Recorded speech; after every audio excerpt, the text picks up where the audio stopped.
مساء الخير لكل اللي عم يسمعونا عبر التردد 103.5. أهلا وسهلا فيكم بحلقة جديدة من برنامج صحتك بالدينية. معكم أنا عماد خلف من وراء الميكروفون، وضيفي بالاستديو الدكتور أحمد يوسف، اختصاصي بالتخدير والإنعاش وتسكين الألم. اسمحوا لي رحب بضيفنا لحتى نبدأ لقائنا. مساء الخير دكتور وأهلا وسهلا فيك. مساء النور، يا أهلا وسهلا. مستمعينا إذا حابين تنضموا لنا تأغنوا لقائنا بأسئلتكم، فيكم تتصلوا معنا بالرقم الأرضي 429 101 أو عبر رسالة عبر البث المباشر على صفحتي الإذاعة راديو بوير وبوير عربي عبر كومنت. أكيد رح نجاوب على أسئلتكم. أيضا بشكر خاص لزملائي بالكنترول والبث المباشر باري ومروان. رح نبدأ لقائنا اليوم مثل ما ذكرنا أنه ضيفنا أخصائي إنعاش وتخدير وتسكين ألم. اليوم رح نحكي عن محور مهم كتير اللي هو التخدير. يا ترى شو هو، شو مخاطره، شو الكثير من العديد من الأسئلة محضرينها. وإذا أنتم كمان يعني بتأغنوا لقائنا وتنضموا لنا، أكيد رح تكون مبسوطين ومسرورين بانضمامكم لنا. بالبداية دكتور، التخدير شو يعني؟ هلا كتعريف إذا بدنا نعرف كلمة التخدير ونرجع للمعنى اللاتيني إلم، اللي هو أنستيزيا، يعني إفقاد المريض الإحساس بالألم. فباللغة العربية معنى التخدير يجي إنه منع المريض من الإحساس بالألم أثناء العمل الجراحي وتحقيق ساحة جراحية ملائمة للطبيب الجراح حتى يتمكن من إجراء العمل الجراحي. طبعا من المعروف أنه يتمثل بثلاث محاور أساسية. التخدير هو تنويم المريض وتسكينه زائد إرخاء المريض تماما. نعم. يعني هي حالة طبية مصطنعة يتم فيها إرخاء المريض تماما بعد التنويم والتسكين الكامل، يعني دماغيا أو موضعيا يعني، أو حتى تخدير ناحي. تماما. إذا هذا هو بشكل مبسط التخدير. دكتور، هلا بنسمع انه هلا حكيت انه ضمن خلال حديثكم وتعريفكم للتخدير، اذا بنفهم انه للتخدير انواع. بنسمع احيانا انه والله المريض الفلاني تخدر قطني وتخدير موضعي وكذا وكذا. يا ترى لو تعددوا لنا انواع التخدير. بالنسبة للتخدير طبعا الأشيع هو التخدير العام المتعارف عليه قديما. كان طبعا له تاريخ قديم جدا، يعني يتمثل من إذا بدنا نرجع شوي لورا كانت بالبدايات دائما هي إعطاء الكحول حتى أنه المريض يدخل بحالة غياب وعي كحولي حتى يتمكنوا بعض الأطباء تاريخيا أنه يتمكنوا بحقبة زمنية قديمة جدا ممكن أنه يجروا هالعمليات هاي. اتطور التخدير لزماننا هاد، صار انه في ممكن انه تأثر على قشر الدماغ تماما، تفقد المريض الوعي والإحساس بالألم ومنع السيالات العصبية الانتقال من المحيط للمركز، فالمريض بيكون نايم ما بيحس بأي ألم. هذا يسموه التخدير العام. طبعا يكون المريض نايم بهالحالة هاي.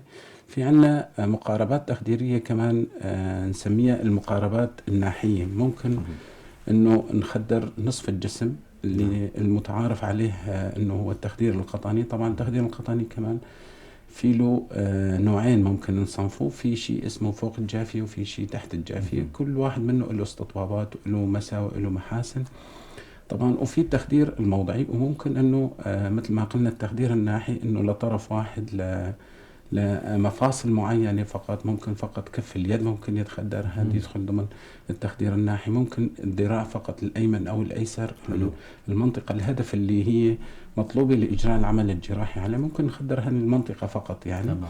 بهالحالة هاي نجنب المريض اختلاطات التخدير العام صح اللي ممكن تحدث، فنجنبه هالمشاكل اللي قد تكون موجودة يعني. نعم أكيد. دكتور، هلا من الانواع التخدير اللي ذكرتهم، وهي هيك خلينا يعني نسميها مثل سبق صحفي، انه دكتور احمد يوسف بالمنطقه كذا مريض، وعلى السوشيال ميديا تابعناكم انه خدرتوا كذا مريض بطرق معينه على مستوى سوريا، ربما هي من يعني عمليات التخدير النوعيه. لو تحكي لنا عنها مثلا، اي مريض اشتغلتوا فيه وكذا، الحالات اللي ذكرتهم يعني مثلا. هلا في بصراحة بنشتغل هي من زمان بس ما لاقت هيك رواج كتير. نعم. فبالفترة الأخيرة صار في تركيز عليه. خاصة الحالات اللي اشتغلناها كانت حالات يعني كتخدير عام اختلاطاتها كبيرة. يعني إذا دخلنا عن طريق التخدير العام ممكن المريض يفقد حياته مقارنة ب يعني فوائد العمل الجراحي. فمساوئ التخدير العام كانت أكبر من فوائد الشيء اللي بدنا نساويه. فكان اللجوء للطرق الناحية نسميها يعني. ففي أجهزة معينة ممكن نستعين فيها نسميها المنبهات العصبية. المنبه العصبي طبعا يتطلب دراية كاملة بالمنطقة نعم. الهدف اللي بدنا نشتغل عليه يعني. مثلا بدنا نخدر الذراع لازم نعرف تعصيب الذراع من وين مأخوذ وكيف تمتد الأعصاب ولا وين بتوصل تشريحيا، حتى ممكن ندخل على هذيك الأعصاب عن طريق جهاز مساعد نسميه المنبه العصبي. طبعا أيوة. بنفوت بنقطة معينة تشريحيا، نعطي تنبيهات سيالات عصبية، سيالات كهربائية عفوا، تقوم بتنبيه العصب الهدف الموجود يعني المنطقة اللي نريد نخدرها، فنحصل على استجابة عضلية. بهالحالة نحقن الدواء، فهي الاستجابات العضلية تختفي، دليل انه نحن بالمكان المناسب، انه التخدير كمان حقق هدفه. في الطرق الأحدث حاليا هلا هي التوجيه بالإيكو. فممكن انه نفوت عن طريق الإيكو، نسلط البروب على المنطقة ونشوف العصب يعني عيانيا بالعين المجردة عن طريق اللي نشوف العصب، ومنفوت بالإبرة مباشرة باتجاه العصب المطلوب ونحقن الدواء المخدر. طبعا ممكن نحط أدوية كمان ذات تأثير مديد وتأثير قصير. نعم. يعني تختلف الأدوية من هالناحية. اللي اشتغلناها بصراحة هيك كان أكثر شيء اللي ركزنا عليه هو التخدير الفوق الجافية. أيوة. الفوق الجافية طبعا هي تقنية قديمة ما جديدة، بس ما لاقت رواج كبير يعني يمكن بالمنطقة بمنطقتنا يعني. فالحمد لله كانت ناجحة ونتائج إيجابية حلو كتير. نحن كتير نبسط لما دائما تكون في يعني أمور جديدة بمنطقتنا وبكفاءات المنطقة كمان. دكتور هلا نحكي ما هو الجديد في المنطقة اللي هاي اللي المحور اللي ذكرتوها، يعني يا ترى هي كانت موجودة سابقا بدول أخرى وهي موجودة من زمان، ونحن هلأ هالتقنيات اللي اشتغلناها ممكن يعني بمحور موسع تحكي عنها. هلا بصراحة كتقنيات تخدير عام خاصة بالفترة الأخيرة يعني فتحت مشافي. حتى التخدير العام بصراحة بأدوية حديثة جدا صار التركيز عليها كمان تطور بشكل منيح. ممكن انه واحد يشتغل التخدير العام مثل ما بيقولوا بأقل نسبة اختلاطات ممكن انه تصير.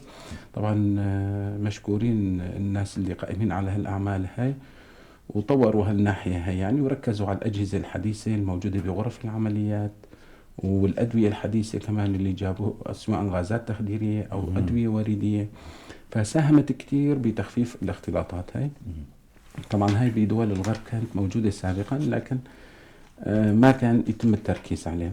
بالنسبة لنا بالأمور الثانية التقنية التخديرية، فتقنيات التخديرية عفوا، مثلا المنبه العصبي هو كان استخدام المنبه العصبي يعتبر ما شيء جديد، لكن كانت تتطلب مهارات بصراحة نحن كنا نشتغل عليها سابقا كمان يعني من شيء 10-15 سنة عن طريق المنبه العصبي. الشيء الحديث اللي عم يصير التركيز عليه هلا هو تطوير التخدير بالإيكو. يعني هلا في كتير دورات ومؤتمرات عم بتصير نحاول انه نركز عن طريق الإيكو، لأنه النتائج تكون مضمونة 100% تقريبا، إلا إذا المريض عنده مقاومة على دواء تخدير موضعي معين يعني. هاي حالات نادرة جدا. فمن هالناحية في استجابة كبيرة بصراحة يعني، في قابلية حتى عند المساعدين الفنيين التخدير انه يطوروا حالهم كمان يعني. في متابعة علمية من قبل الأطباء كثيرين يعني، راحوا في أطبائنا كمان مثلا حضرنا مؤتمرات سواء عن طريق الأونلاين أو عن طريق المشاركة المباشرة يعني بالشام وفي شباب راحوا حتى على الإمارات لتطوير الحالة هاي يعني. انه التخدير عن طريق الايكو. تمام. والسؤال خطر على بالي دكتور، يا ترى انتم عم تفكروا بصدد يعني مقيمين بصدد اقامة مؤتمر او مثلا ندوة لزملائكم من اطباء التخدير والفنيين التخدير اللي بيعملوا يعني بتشتغلوا بنفس السلك، يعني لا تعملوا مثلا ندوة لهالامور هاي، لوين وصل التخدير لتشتغلوا بهيك امور هاي. انتم بصدد هيك شيء مثلا ببالكم والله شيء؟ في رغبة كبيرة كتير إنه يصير هيك مؤتمر بالمنطقة، لكن الظروف يمكن ما أنا مساعدة كتير. صح. طبعا تتطلب خبرات عالية بهالمجال هذا، خاصة التوجيه بالإيكو، يعني الإيكو الدوبلر. بدي استخدام أطباء ودعوات لهم كمان. تعرف إنه الوضع بالمنطقة كمان مو غير كتير هيك مستقر. مستقر، ففي مخاوف من صح. دعوة الأطباء التانيين، وإنه تكون أنت الجرانت لهم كمان صح. فيها صعوبة صح بصراحة. اكيد يعني. طب فعم اي مؤسسة معينة مثلا هي تقوم بهالحركة فيا هاي؟ ريت يصير هيك شيء بصراحة يعني. في طلبات كتير حتى من شباب الفنيين المساعدين صح. كمان، إنه ممكن نقيم شيء محلي بجهود ذاتية بجوز يعني، ذاتية أو عن يعني، طريق ليش لا يعني. المؤسسات الموجودة عندنا يعني تماما. بالمنطقة. حلو كتير. دكتور، الكثير من الناس هلا دائما نسمع، هلا كمان حابب هيك نوه انه ضيفنا الدكتور احمد يوسف، اختصاصي بالتخدير والانعاش وتسكين الالم، طبعا طبيب مشرف في مركز الباسل لجراحة القلب بمدينة حلب سابقا، وشغل مناصب كثيرة بإدارة مشافي محلية بمنطقة الجزيرة، مدينة قامشلو حصرا. طبعا الدكتور احمد يوسف غني عن التعريف، فنحن حابين اليوم يكون ضيفنا لحتى ناخذ هالمعلومات القيمة منه، ونتمنى انه ايضا مثل ما ذكرنا انه يقيموا مؤتمر او ندوة حول اخر مستجدات التخدير في عالم التخدير، وهو جهوده مشكورة طبعا. دكتور، كثير من الناس بيخافوا، عندهم مخاوف موضوع التخدير، انه بنسمع احيانا والله المريض الفلاني اخذ تخدير جرعة زيادة، والتخدير المريض الفلاني ما فاق من التخدير. يا ترى لنشيل هل غبرة من هل تعتم هو يعني موضع الاتهام، ونوضح للمستمعين، للي عم يسمعونا، لعامة الناس، انه شو هو؟ هلا المخاوف هي بصراحة يعني موجودة سابقا، في تهويل كمان للأمور هاي. طبعا نحن طبيا في شيء اسمه اختلاطات ممكن تصير، سواء كانت من ناحية التخدير أو أي اختصاص ثاني يعني. نعم. جراحيا في شيء اسمه اختلاطات، يعني هي الأمور الغير مرغوبة طبيا أو الحالة الصحية اللي يدخلها المريض خارج سيطرة الطبيب أو الكادر الطبي يعني. يعني تكون في سياق تطور المرض. فعمليا التخدير بصراحة هو بالوقت الراهن هو آمن يعتبر.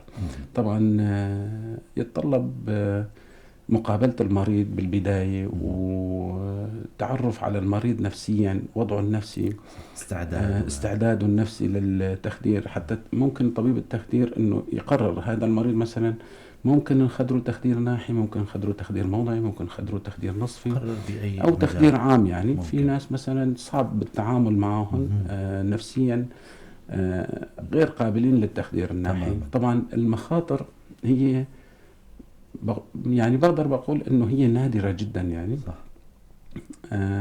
اذا كان المريض مدروس بشكل جيد. صح. طبعا الدراسة تتطلب كتير اجراءات. اكيد هذا رح نحكي عن موضوع البروتوكول يعني. بريد اطمن الناس يعني انه يقعدوا قبل التخدير مع طبيب يطلبوا لقاء طبيب التخدير قبل الموعد العمل الجراحي، ولو ب3-4 ساعات أقل شيء. والأفضل يكون قبل يوم العمل الجراحي. ممكن المريض أو أهل المريض يطرحوا كافة الأسئلة، طبيب التخدير يجاوبون على هالأمور هاي، يعني يكونوا حتى في صورة إنه كيف العمل الجراحي بده يصير بمثابة التخدير. هاي استشارة يعني دكتور؟ هي تعتبر لقاء تنقل انه لتبديد مخاوف المريض. الهدف صح. الاساسي دائما هو تبديد مخاوف المريض والستريس اللي بده يدخله. يعني المريض مثلا، بدي اقول لك حاله هي شائعه تماما. يا ريت دكتور. يعني يجيك مريض يقول له ابره بالظهر مثلا، ابره بالظهر، يعني هي يشوفها شغله كبيره كتير. ما بينما التداخل الجراحي ممكن يكون في عندك شق جراحي 25 سم بالبطن ما بيفكر فيه. صح. ففي تهويل كتير للمخاوف اللي صح. ممكن انه المريض يخاف منه حتى بالمجتمع كمان، هذا الشيء شائع. فافضل طريقة هي مقابلة المريض قبل العمل الجراحي ولو ب3-4 ساعات قبل العملية. تماما. كافية بصراحة انه يتبدد كافة مخاوفه يعني صح. ويطلع على كافة الامور، ومن حقه يسأل على كل شيء، حتى الاستعدادات شو يعني الطريقة، شو هي الأدوية كمان يتعرف عليها من حقه الطبيعي. أكيد، وما يخفي شيء موجود عنده عن طبعا طبيب التخدير، طبعا سواء كان عم ياخد أدوية معينة، هو مريض صرع، عنده مشكلة نفسية، عنده أي شيء، تماما يعني ما يخفي أي شيء عن طبيبه، لأنه طبيبه هو يعني أدرى بمصلحته. ممكن بمحور معين، سؤال معين، يغير مسار مسار التخدير التخدير تماما كله يعني. تماما صحيح. فهذا الكلام طبعا هو موجه للمرضى، للي مقبلين على مرض، المقبلين على عمل جراحي.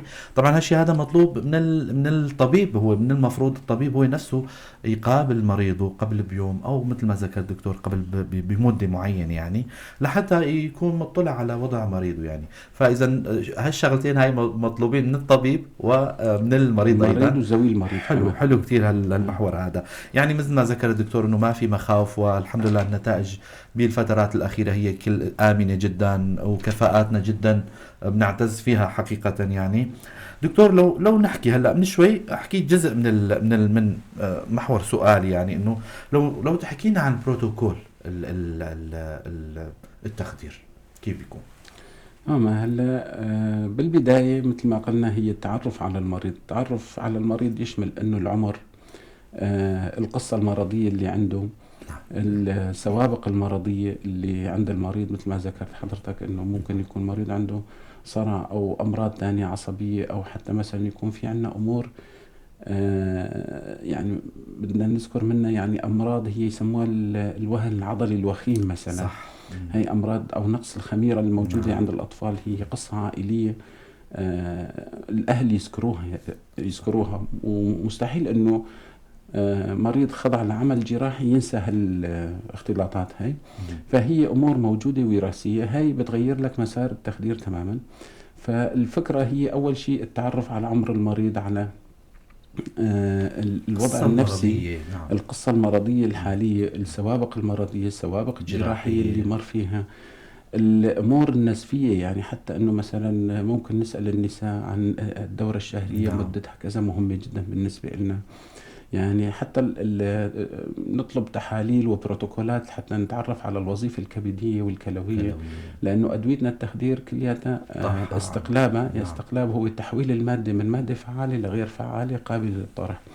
فالاستقلاب، عملية الاستقلاب تتم بالكبد. الكبد هو يعتبر المعمل أو الفرن اللي نعم. يحول لك المواد الكيماوية لمواد غير ضارة تنطرح عن طريق الكلية. صح.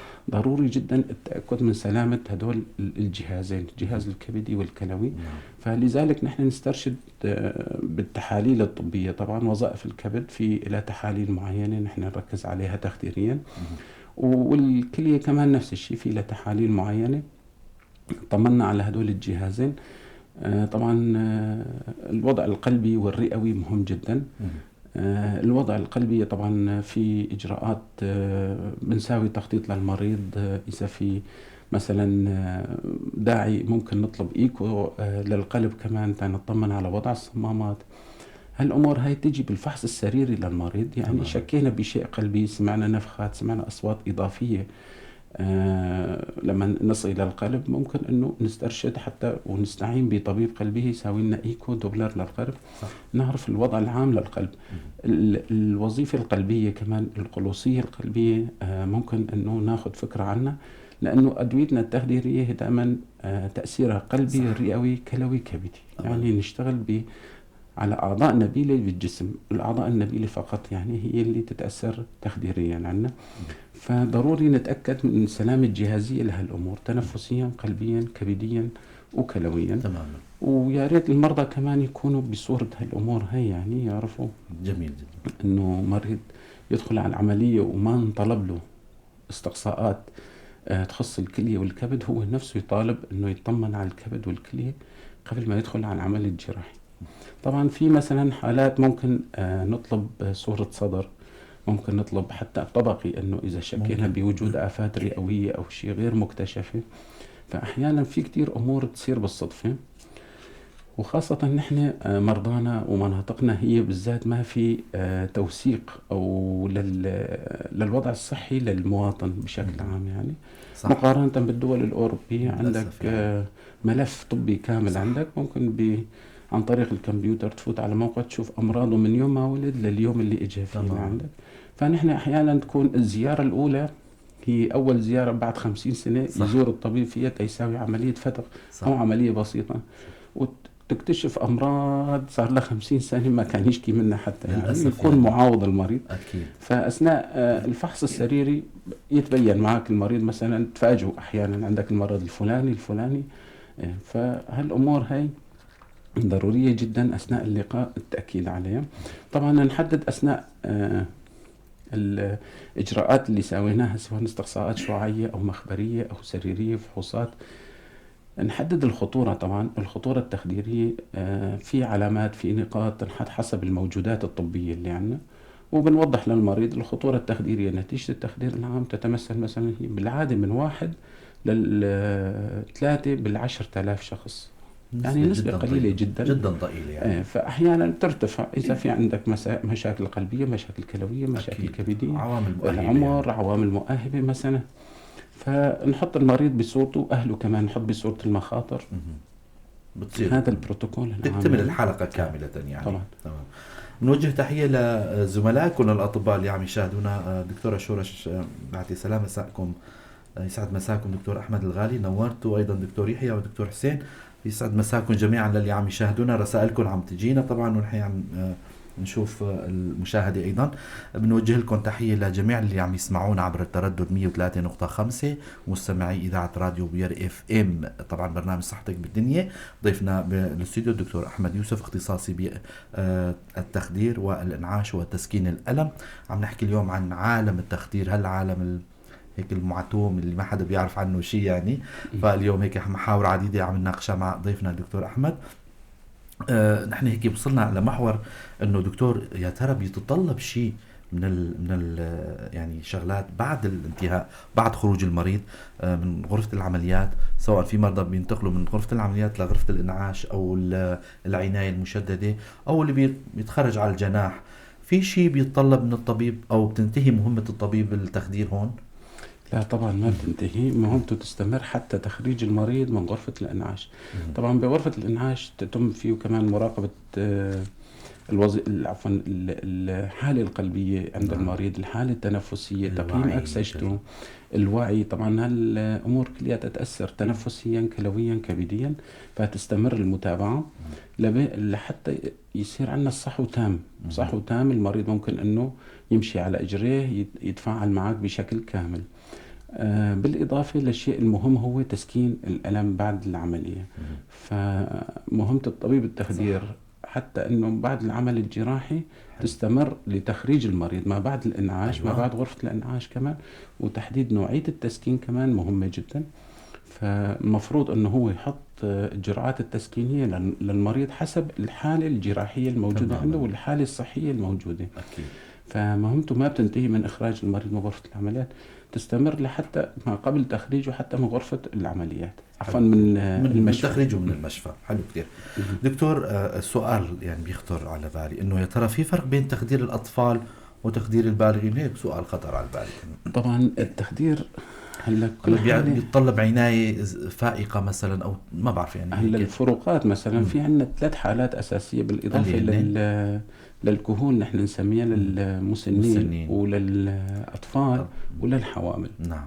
في شيء نسميه الحالات الفيزيولوجية أو التبدلات الفيزيولوجية اللي ممكن تصير عند هالثلاث فئات من الناس. الطفل مثلا تشريحيا في فروقات تشريحية كبيرة يعني بينه وبين الإنسان البالغ. فتشريحيا حتى عندك مثلا مقارنات بين التنبيب هو وضع أنبوب تنفسي بالحنجرة عند المريض. طبعا تشريحيا في فروقات. الطفل مثلا في عنده صعوبات تخديرية. تماما. الصعوبات التخديرية تتمثل بتأمين الطريق الهوائي طبعا نتيجة الفروقات التشريحية. بالإضافة للحالة الفيزيولوجية عند المريض. فيزيولوجيا الطفل يختلف عن البالغ.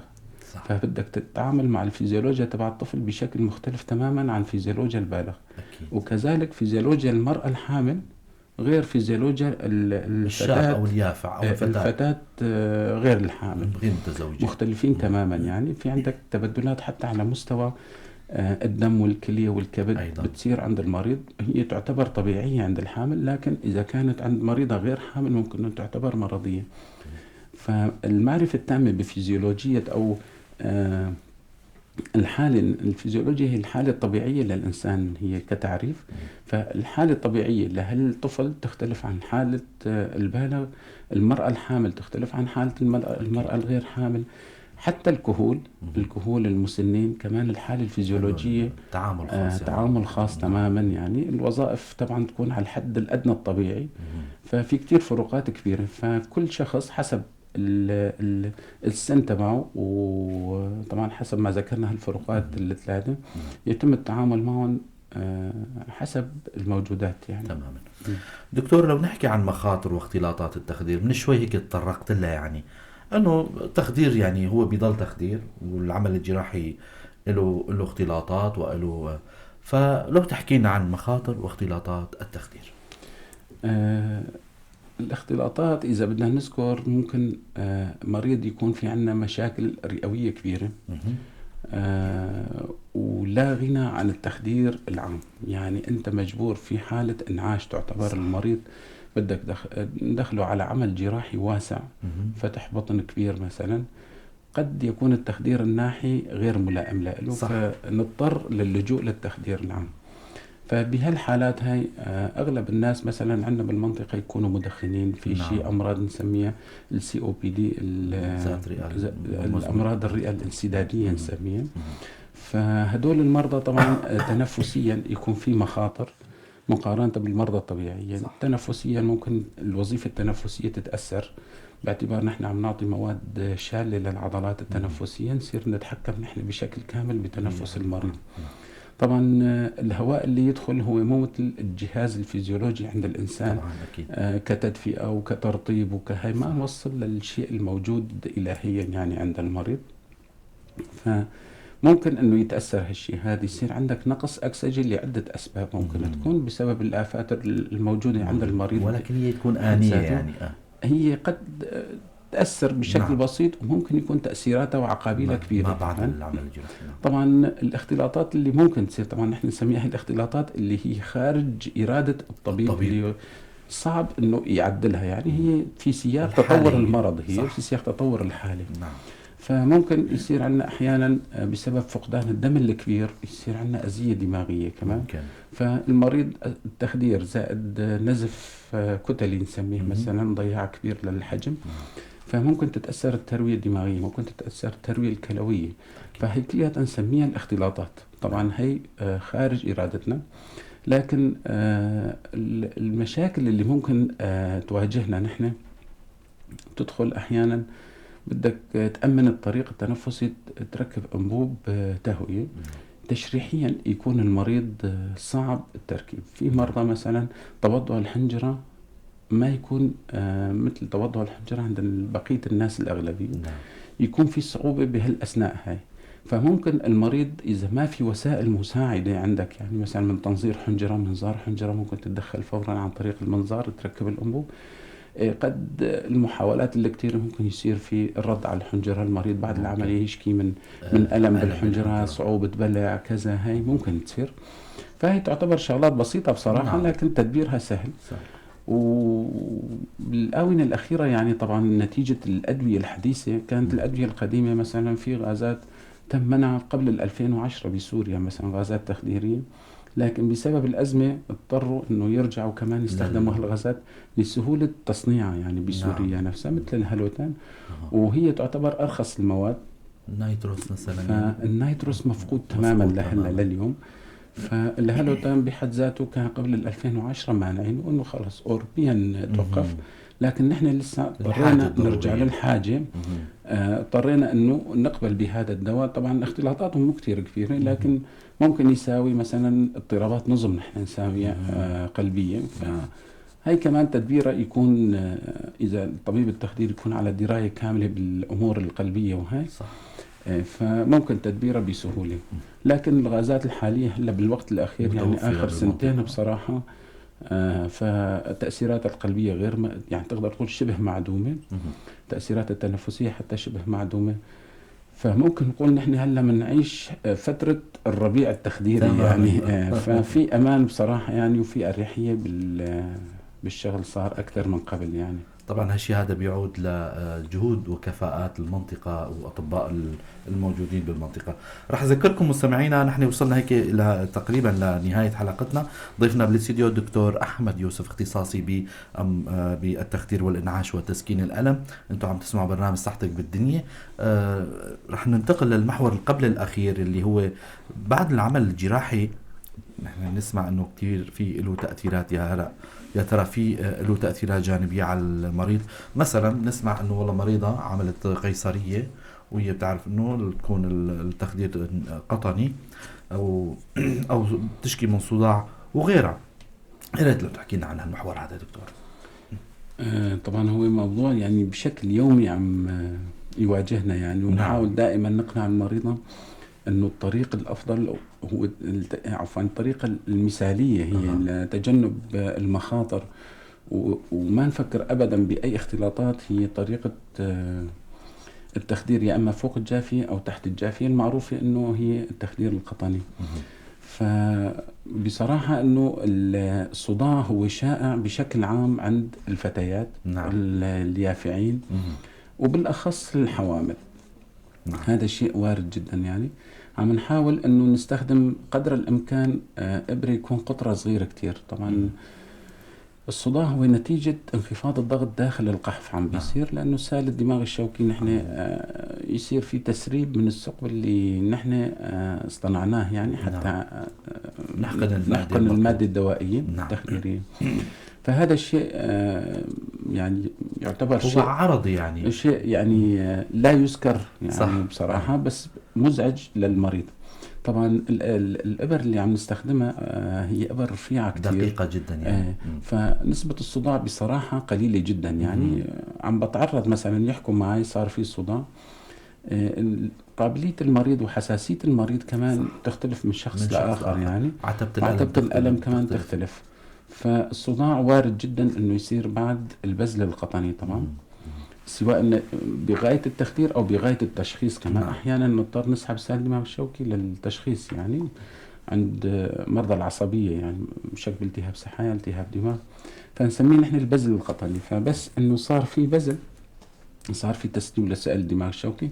هالتسريب بده ساعات انه يتوقف تماما، تتسكر الجافية، يرجع انتاج السائل الدماغ الشوكي طبيعي، الضغط داخل القحف يتعدل، فالصداع يختفي. طبعا تدبير الصداع حتى لو صار يكون سهل جدا يعني. بالعادة نطلب من المريض انه قدر الامكان يشرب سوائل كثيرة. ممكن الكافيين كمان، حتى شرب القهوة كمان يساعد بزيادة انتاج السائل الدماغ الشوكي، فبيرفع الضغط داخل القحف، بيرتاح المريض. في ادوية ممكن انه نوصفها للمريض كمان تخفف الصداع. تمام. وهي ما بتستمر كتير يعني، إذا استمر مو أكثر من 72 ساعة هي ماكسيموم. بالعادة هي ساعات يعني، أول يوم بالعادة، بتاني نهار المريضة ما بقى تشكي. لكن الصداع هو يعتبر أشياء اختلاط عنا، وهو أسهل اختلاط أو أسهل مشكلة ممكن يواجهها المريض أثناء التخدير. فبنصح انه ما تخوف حدا يعني هالابره هاي، وهي امنه تماما خاصه للجنين يعني. ما في تسريب للدواء يعني، هو فقط نأثر على الاعصاب والجذور العصبيه اللي جايه تعصب البطن والرحم. الجنين يطلع سليم تماما يعني بدون اي مشاكل. ما ولا وصلتوا المادة التخديرية يعني ما تصلوا، مستحيل تصلوا. بس اذا مثلا تخدير عام اجباري الجنين بده تصلوا كمية معينة، ايش قد ما كنا سريعين، ايش قد ما كنا حريصين، الجنين بده يتلقى. فاذا الجنين بالاساس صار فيه مشاكل داخل الرحم، ممكن انه نتيجة هالادوية اللي نحن اعطيناها للام وصل عن طريق المشيمة لدم الجنين، ممكن يطلع الجنين يعني ما يكون بحاجة حاضن، يصير بحاجة حاضن. صح يعني وارد جدا. فتجنب التخدير العام هو الطريق الأسلم دائما يعني للتخدير. أما في حالات الإسعافية دكتور، هاي حالات خاصة، حالات يعني نضطر ما في مجال، ما عندك مريض جاي ما تعرف عنه ولا شيء يعني. مثل ما ذكرتوا إنه بأوروبا مجرد الفايل تبعه تفتحه عنده كل هالأمور هاي. نحن عندنا بمنطقتنا بيجيك مريض عامل حادث سير اسمه ما بتعرفه، فمضطرين تشتغلوا بالموجودات، بتتعاملوا مع المريض كحالة إسعافية يعني. تماما، حتى المريض كمان تسأله شو في عندك أمراض يقول ما أبي كل شيء. ما بكل شيء للأسف أنت بيطلع لازم معه. تعرف. طبعا فيها العادة بصراحة. بنهاية الحلقة رح نختم لقائنا بتوصيات من عند الدكتور أحمد يوسف، اختصاصي بالتخدير والإنعاش وتسكين الألم. طبعا هو مشكور على جيته والاستضافة الحلوة والجميلة وهالمعلومات القيمة. رح نترك المايك للدكتور أحمد بتوصيات ونصائح للمستمعين. هلا من ناحيتنا نحن كأطباء تخدير أحب دائما أنصح إنه المريض يتعرف على طبيب التخدير اللي بده يخدره، يقعد معه. هاي أهم نقطة برأيي، إنه تبدد كافة المخاوف الموجودة والاحتمالات اللي ممكن تصير معه، تحطه بالصورة، يكون هو مساعد لك حتى أثناء الإجراءات التخديرية، والأهل يكونوا متعاونين كمان بنفس الوقت. فنصيحة إنه دائما المريض يطلب التعرف على طبيب التخدير اللي بده يقوم بالتخدير له، ولو قبل ساعتين أو ساعة من العمل الجراحي كحد أدنى أو أضعف الإيمان. يعني لو اليوم قبل العمل الجراحي هو الأفضل طبعا، ممكن نوصف مهدئات مسكنات ياخذها بالليل، يحضروا يجي هادي تماما على العملية بدون مشاكل بدون اختلاطات. تماما. شكرا لكم دكتور أحمد يوسف على الاستضافة الحلوة واللقاء الجميل والمعلومات القيمة. شكرا لكم كمان. شكرا لحسن استماعكم مستمعينا ومتابعينا، على أمل نلقاكم الأسبوع القادم ضيف جديد وحلقة جديدة. تضلوا بخير وسلامة.